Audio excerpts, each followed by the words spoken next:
Who tried to kill Ibrahim Traoré? That question shook the heart of Africa in early 2025, and the answers are darker than most people can imagine. It wasn't just one man with a gun or a simple political rival trying to take power. No, this was something much bigger, colder, and carefully planned. It involved foreign intelligence agencies, exiled African elites, corrupt local officials, and even doctors. It was an international operation hidden under a mask of diplomacy, humanitarian aid, and friendship.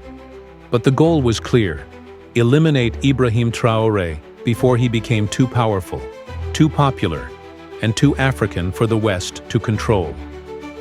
It began quietly. In January 2025, something shifted online. If you were paying attention, you noticed strange patterns. Social media suddenly flooded with anonymous voices criticizing Traoré. He was called a dictator, a fraud, a fake revolutionary. The tone was subtle, calculated to confuse the very youth who once cheered for him. Podcasts in local dialects began to question his leadership. Blogs with no known writers posted articles about supposed human rights abuses and economic failures. But that was just the beginning. Behind the scenes, a private intelligence firm based in Europe was hired under a fake name: Regional Development Consultants. In truth, they had a different mission: destabilize Traoré's government and prepare for his removal. This group formed what they called the Shadow Council, a secret alliance made up of exiled politicians, disloyal Burkina officers, and foreign operatives. Meetings were held in safe houses in Dakar and Abidjan, guarded by diplomatic immunity. They believed they were untouchable. A leaked report from one of those meetings included the following statement: "He is a threat to the balance of power in the Sahel. If we allow him to succeed, the rest of Africa may follow. He must fall." So they gave the mission a name: Operation Black Sand. Black Sand was designed to destroy Traoré without turning him into a martyr. It wasn't just one plan. It was a layered strategy with multiple backup options, all running at once. First, psychological warfare. Their goal was to break the people's faith in him. International media was quietly briefed to run stories of instability. NGOs were encouraged to speak up about abuses of power in Burkina Faso. Meanwhile, money was pumped into fake youth movements online, calling for fresh elections and democratic restoration. They wanted the revolution to collapse from the inside. Second, they moved to infiltrate the military. Foreign agents approached senior Burkina officers who were quietly growing frustrated. They whispered promises of visas, money, and powerful positions in a new government. At least 2 officers agreed to feed them sensitive information. Their names are still hidden, but insiders say they had access to Traoré's daily schedule. Third, they planned a medical assassination. A well-paid doctor at a private clinic was tasked with convincing Traoré to come in for a full checkup.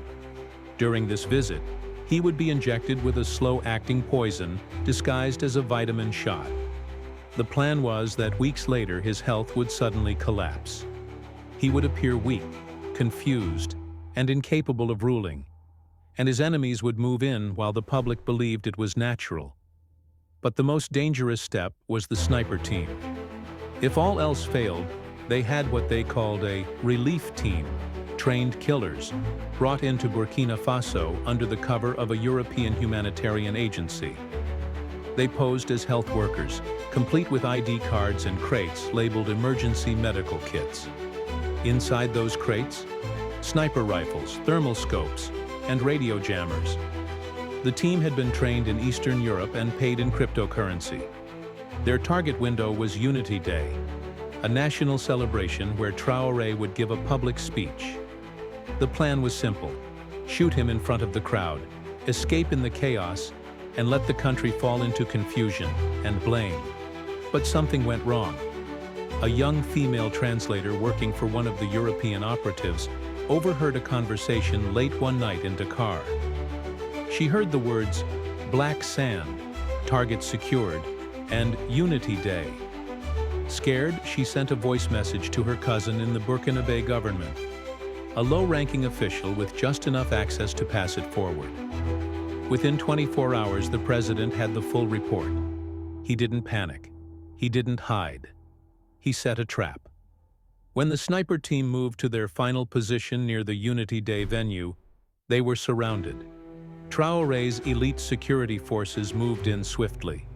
3 men were captured alive. 1 was shot while trying to destroy evidence.